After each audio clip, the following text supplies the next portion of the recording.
할 때 좀 요청하는 사항이 있었는데, 발언의 그 기조가 좀 뭐 국내 정세를 좀 이렇게 해서 했으면 좋겠다라고 얘기를 하더라고요. 그래서 참 이렇게 어려운 거를 또 하라 그래서 그냥 평상시에 제가 좀 생각하고 있는 느낌하고, 그 다음에 오늘 이 1300일이라는 참으로 힘들게 투쟁하고 있는 재능 투쟁하는 동지들에게 제가 좀 힘있는 발언이 좀 하려고 합니다.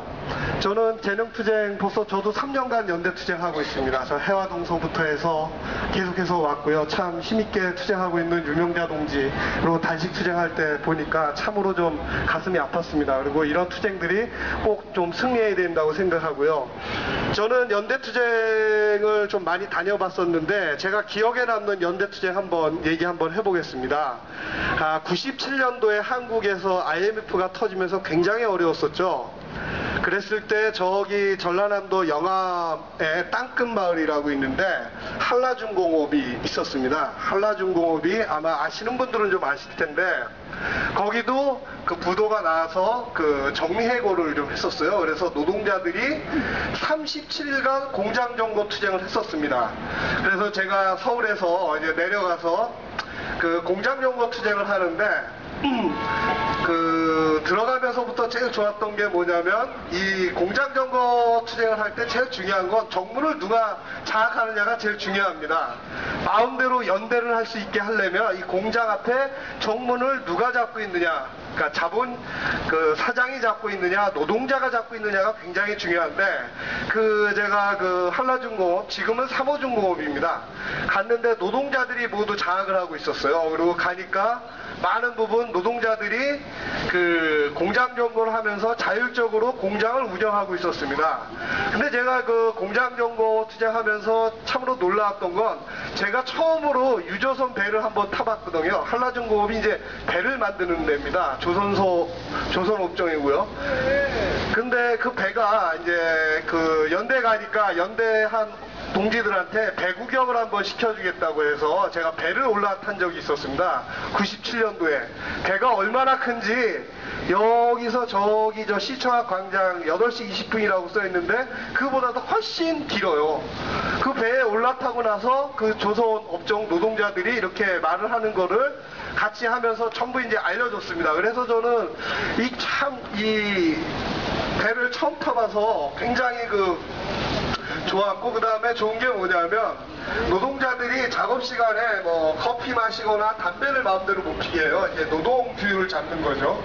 근데 이제 파업을 하다 보니까 뭐가 굉장히 좋냐면, 노동자들이 그 조선소 앞에 이제 배가 떠 있지 않습니까? 그러면 바다가 있는데, 그 바다에 밤마다 파업의 프로그램 일환으로 낚시대회를 합니다. 노동자들이. 근데 낚시를 하는데요. 저도 이제 가서 낚시를 했는데, 여러분 혹시 갈치 먹어보셨습니까?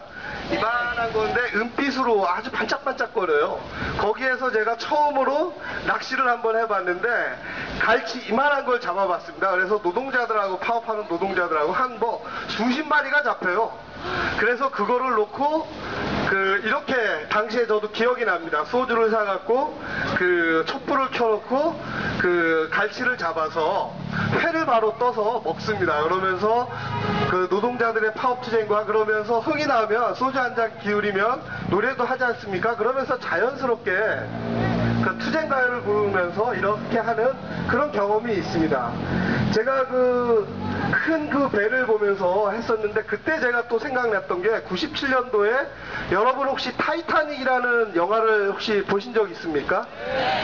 타이타닉이라는 영화에 보면은 아주 잘생긴 남자 배우가 나오죠. 디카프리오죠. 이 디카프리오가 보면은 타이타닉은 정말 자본가들, 그러니까 사장들만 탈 수 있는 배예요. 근데 이제 디카프리오가 몰래 해서 이제 탔습니다.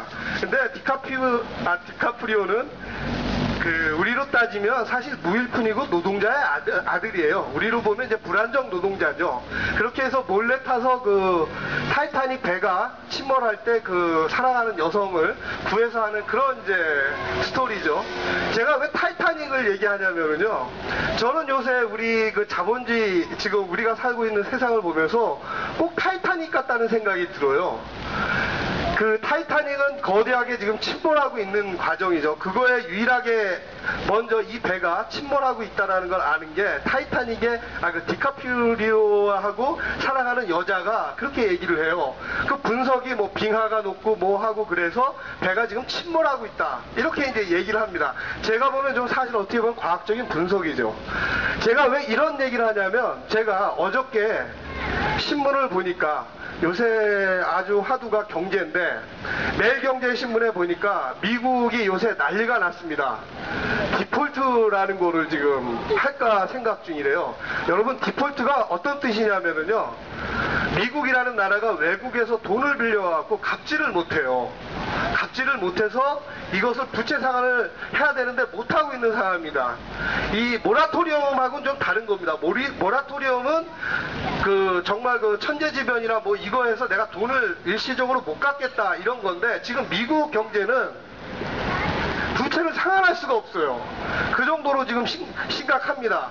그래서 지금 미국 오바마 대통령, 그 민주당하고 공화당하고 이 문제를 어떻게 할 건가 해서 세금 문제를 갖고 지금 논쟁을 하고 있어요. 22일 날 이제 결정이 난다고 하는데 아마 좀 보세요. 그 지금 미국 자본주의가 어떻게 돌아가고 있는지. 제가 왜 미국을 얘기하냐면 미국은 알다시피 그 달러를 마음대로 찍어댑니다. 윤정기로 그냥 돌리면 돼요. 미국의 달러는 전 세계에서 통용되는 가치를 갖고 있는 거기 때문에 미국은 아무런 상관없이 그냥 윤정기로 돌려대면 됩니다. 돈을 찍어내면 돼요. 그냥 달러를. 그런데 도대체 미국이 왜 저렇게 망하고 있을까? 그래서 IMF 총재가 바로 그 기사협회 IMF 총재가 미국 경제를 보면서 아주 지금 심각하다고 생각합니다. 미국이 만약 디폴트 선언, 국가 채무 비율 이행을 선언하는 그 순간 세계 경제는 정말 어디로 갈지 모르겠다.